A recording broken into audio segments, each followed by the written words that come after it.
मूळ दत्तात्रयाचे स्वरूप एकमुखी की त्रिमुख प्रधान आहे हे या व्हिडिओमध्ये आहे, म्हणून व्हिडिओ शेवटपर्यंत बघा व चॅनलला लाईक सबस्क्राईब करा.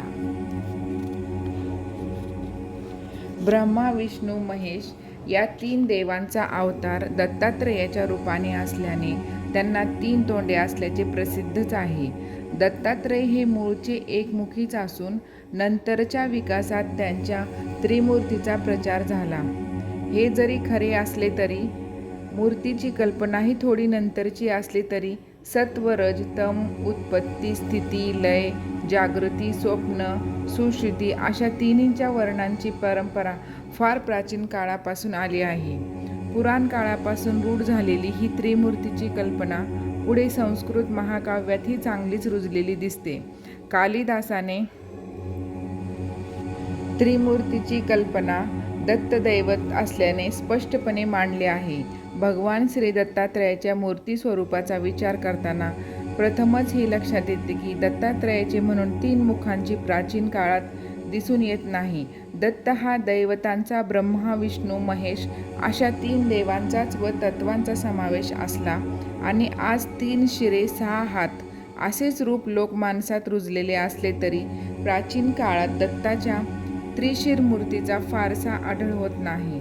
त्रिमूर्तीची कल्पना अशा रीतीने वेदपूर्व काळातील असून ब्रह्मा, विष्णू, महेश यांच्या रूपांनी ती नंतर साकार झाली. परंतु महाभारत, पुराणे, अर्वाचीन उपनिषदे यातील दत्त एकमुखीच आहे. महानुभाव पंथातील एकमुखी दत्ताची उपासना आहे. एकनाथांच्या काळातील महान दत्तभक्त दासोपंत यांच्या दत्तमूर्तीचे ध्यान 6 हात व 1 मुख असे आहे. परंतु वैचित्र्याचा व समन्वयाचा प्रभाव गुरुचरित्राच्या काळापासून वाढत गेल्याने त्रिमूर्तीची कल्पना लोकमानसात अधिक रुजली. त्रिगुणात्मक त्रिमूर्ती दत्त हा जाना या प्रसिद्ध अशा एकनाथकृत आरतीने 3 मुखी दत्तात्रयाच्या मूर्तीचे स्वरूप निश्चित केलेले दिसते. तुकारामाचा एक अभंग तर दत्तमूर्तीची रूढ कल्पना उचलून धरणारा आहे.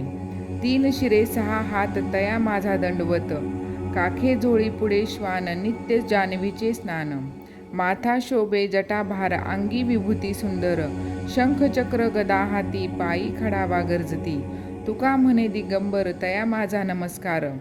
तुकोबाच्या या सर्व प्रसिद्ध अभंगावरून दत्ताची 3 तोंडे 6 हात, काखेत झोळी पुढे श्वान, माथ्यावरचा जटाभार अंगावर विभूती, हातात शंख चक्र गदा पायी खडावा व दिगंबर रूप अशा ध्यानाचा प्रभाव आज महाराष्ट्रात सर्वत्र आहे.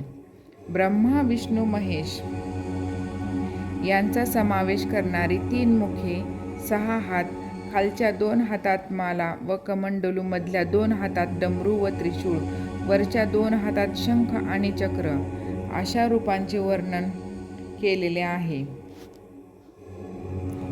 अशा प्रकारे अनेक स्त्रोतातून, पद्मखंडातून, श्लोकातून दत्तमूर्ती रूपांचे वर्णन विपुल प्रमाणात सर्व साधू संतांनी केलेले आहे.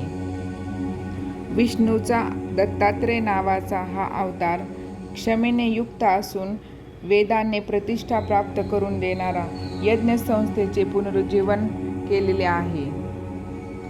अधर्माचा व असत्याचा नाश करून क्षीण होत चाललेल्या लोकात पुन्हा सामर्थ्य त्यांनी निर्माण केले होते.